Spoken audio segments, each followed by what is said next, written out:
മദീനതൻ മണൽ തട്ടിൽ മരതകം വീതച്ചവർ മധുമൊഴി പാരിലാകെ ശോഭ ചിന്തിയേ. വടക്കാഞ്ചേരി കരുതക്കാട് മക്കാം ഷെരീഫ് ആണ്ടുനേർച്ചയും ദിക്ർ വാർഷികവും ഇലാഹി ചിന്തയിൽ സദാ മുഴുകി നാഥനിലേക്ക് അടുത്തും മഗ്രിഫത്തിന്റെ മധുനുകർന്ന് വിലായത്തിന്റെ ഉന്നത സ്ഥാനത്തെത്തിയും തന്റെ ചാരെ വരുന്ന സർവർക്കും ആശ്വാസത്തിന്റെ കുളിർത്തന്നൽ വീശി കരുതക്കാട് മക്കാമിൽ അന്ത്യവിശ്രമം കൊള്ളുന്ന വലിയുല്ലാഹി ഫക്കീർ ബാവ മുഹമ്മദ് ഷെരീഫ് അവരുടെ ആണ്ടുനേർച്ചയും മാസം തോറും നടത്തിവരുന്ന ദിക്ർ ദുആ മതവിജ്ഞാന സദസ്സിന്റെ വാർഷിക മഹാസമ്മേളനവും മജ്ലിസുന്നൂർ ആത്മീയ സദസ്സും 2024 ഡിസംബർ 20, 21, 22 വെള്ളി, ശനി, ഞായർ ദിവസങ്ങളിലായി കരുതക്കാട് ഷംസുൽ ഉലമ നഗറിൽ വെച്ച് നടത്തപ്പെടുകയാണ്. വശ്യസുന്ദരമായ വിശ്വാസത്തിന്റെ വിശുദ്ധമായ കൈവഴികളിലൂടെ സ്വർഗീയ ആരാമം പുൽകാൻ സ്നേഹമുള്ള വിശ്വാസികളെ ആദരപൂർവ്വം സ്വാഗതം ചെയ്യുന്നു.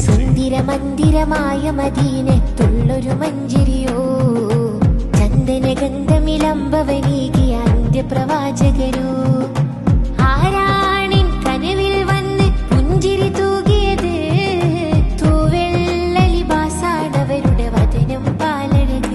ഡിസംബർ 20-ാം തീയതി വെള്ളിയാഴ്ച ജുമാ നമസ്കാരത്തിന് ശേഷം കൊടിയേറ്റം, മഗ്രിബ് നിസ്കാരത്തിന് ശേഷം ഉദ്ഘാടന സമ്മേളനവും മതവിജ്ഞാന സദസ്സും ദിക്ർ ദുആ സമ്മേളനവും. ഡിസംബർ 21-ാം തീയതി ശനിയാഴ്ച മഗ്രിബ് നിസ്കാരത്തിന് ശേഷം മജ്ലിസുന്നൂറും മതവിജ്ഞാന സദസ്സും. തുടർന്ന് വേദിയിൽ വൈകുന്നേരം 7 മണിക്ക് മുഖ്യപ്രഭാഷണം. വശ്യസുന്ദരമായ വാക്കുകൾ കൊണ്ട് അർത്ഥപൂർണമായ വരികളിലൂടെ ജനഹൃദയങ്ങളിൽ ആത്മീയ അനുരാഗത്തിന്റെ നിറങ്ങൾ ചാർത്തിയ കേരളം കണ്ട അത്യുജ്വല വാഗ്മിയുമായ ബഹുമാനപ്പെട്ട ഹാഫിള് സിറാജുദ്ദീൻ കാസിമി പത്തനാപുരം നമ്മോട് സംസാരിക്കുന്നു. ഡിസംബർ 22-ാം തീയതി ഞായറാഴ്ച രാവിലെ 7 മണിക്ക് സമൂഹ സിയാറത്തും മൗലീദ് പാരായണവും ഖത്തം ദുആയും. രാവിലെ 11 മണി മുതൽ ഉച്ചയ്ക്ക് 1 മണി വരെ അന്നദാനവും നടത്തപ്പെടുകയാണ്. പ്രമുഖ സാദാത്യങ്ങളും ഉലമാക്കളും ഉമറാക്കളും പങ്കെടുക്കുന്ന പ്രസ്തുത സംഗമത്തിലേക്ക് ഏവരെയും സ്വാഗതം ചെയ്യുകയാണ്, ക്ഷണിക്കുകയാണ്.